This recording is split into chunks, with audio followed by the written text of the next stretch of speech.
Namah Shivaya.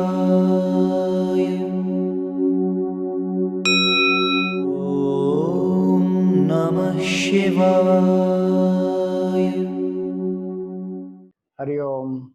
Giripriyaha, one to whom the mountains are very dear. So it is said the Lord loves all the mountains, but specifically he loves the Kailas, Sumeru, Mandar, etc. We already saw the name Kailasavasi, how the Lord lives on the Mount Kailas, as well as also we saw the name Girishaha, the Lord of the mountains, and Girishaha, one who stays in the mountains. Here another name is Giripriyaha, one to whom the mountains are very dear. Why the Lord loves the mountains? Because the life in the mountains is a life of austerity. Also, there is a lot of solitude. A spiritual seeker wants that solitude. Just like a scientist wants that solitude to go into the laboratory and do the research, in the same way, the Lord loves to be in solitude and dive deep within, remain absorbed in the self. Third, the life in the mountains also is symbolic of great amount of purity of mind, away from the distraction of the senses, sense pleasure, sense objects. There is a certain purity that one develops. Fourth, the mountains also indicate fearlessness, because there are different types of mountains and there are many wild creatures, there are wild animals, many dangers are there to live on a mountain, but one who is fearless lives and loves the mountains. Fifth, the mountains also symbolize sacredness. Many times, especially the mountains like Kailas, Mandar, Meru, etc., they are abodes of great rishis, sadhus, sannyasis, bhaktas who have spent their time on these mountains, meditating, doing their sadhana, and some of them are also involved in great selfless acts for the whole universe. Like we saw, the Meru mountain was used as the bow to destroy Tripurasura. Also, for Samudra Manthan, it was the mountain which was used for churning.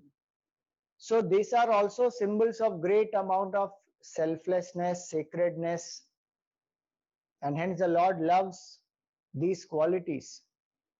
Sixth, the mountains, as we saw, are the symbols of steadiness, stillness, silence, no disturbance there. A seeker needs that type of an environment to dive deep and to go beyond body identification. Seventh, mountains also symbolize the sadhana process itself. Like we discussed earlier, the broad base of Karma Yoga is required, then Upasana, and then Jnana is the peak. Staying at the peaks of the mountains means reveling in the knowledge of the Absolute Self. And Bhagwan stays in the mountains, in the natural environment of the mountains. He has not built a great palace or a luxurious resort and is not living there in comforts. Amidst the mountains, in the natural surroundings, the Lord remains, bearing all the different types of weathers, whether it is heat, cold, rain, thunder, storm, cyclone, snow, anything. That is a sign of self-mastery over the body and the mind. Otherwise, we generally seek comfort, but the Lord lives in the open, in the mountains, as it is. Hence, the Lord is the one who loves the mountains, Giripriyaha. May all these qualities that the mountains represent, may they come into us.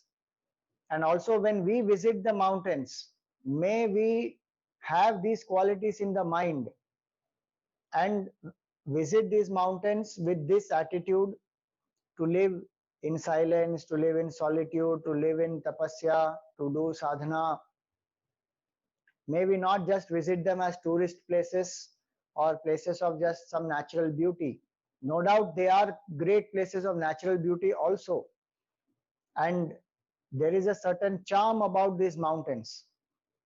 Their size is huge, and they also remind us of the grandeur and the greatness and the glory of the Lord. Compared to the mountains, we are very small. So, those who love mountains, meaning those who love to let go of the ego, and those who love to embrace the grandeur of the absolute. It is a grandeur of Bhagavan, it is a grandeur of Prakriti also. And those of us who love the mountains, we should also preserve and protect these mountains and the biodiversity there, the trees, the plants, the rivers, the creatures, the wildlife. We have to protect and preserve these. Otherwise, when we go there as human beings, we crowd it, we destroy the whole place, we cut down the trees, we build many houses there. A lot of destruction happens through us in the mountains. When we go to these mountains, when we love these mountains, we should ensure we don't destroy the mountains, we don't pollute the mountains with all the garbage and the plastic and the bottles of cool drinks and cans, etc. It is our responsibility to preserve and protect, because those whom we love and those things that we love, we don't want to harm, hurt, or destroy those things.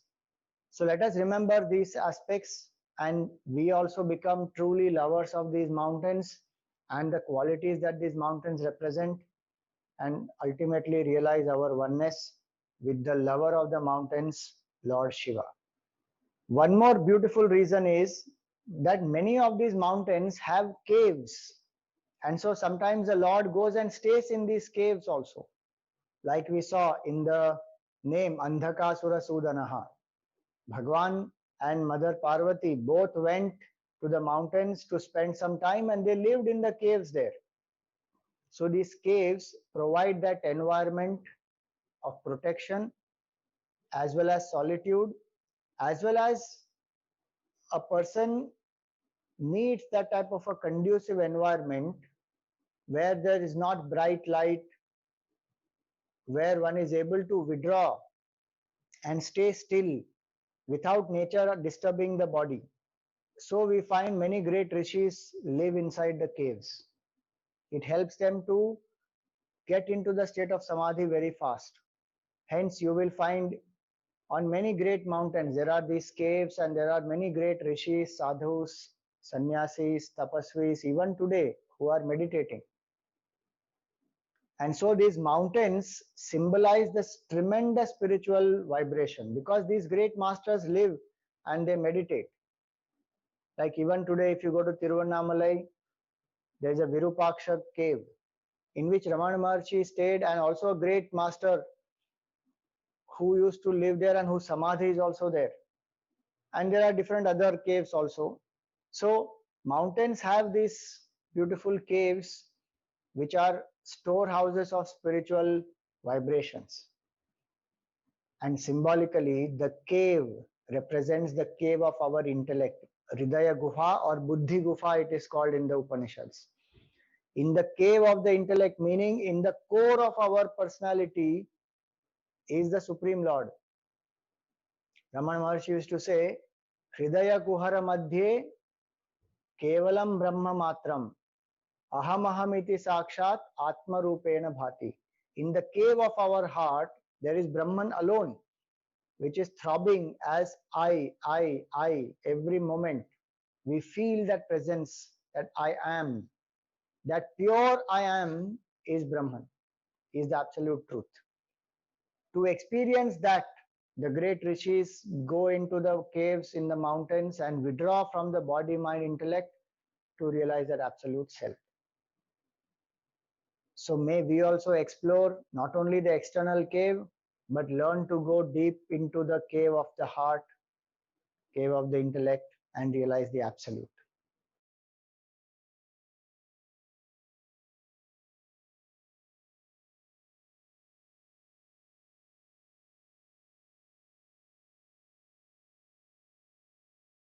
ॐ नमः शिवाय।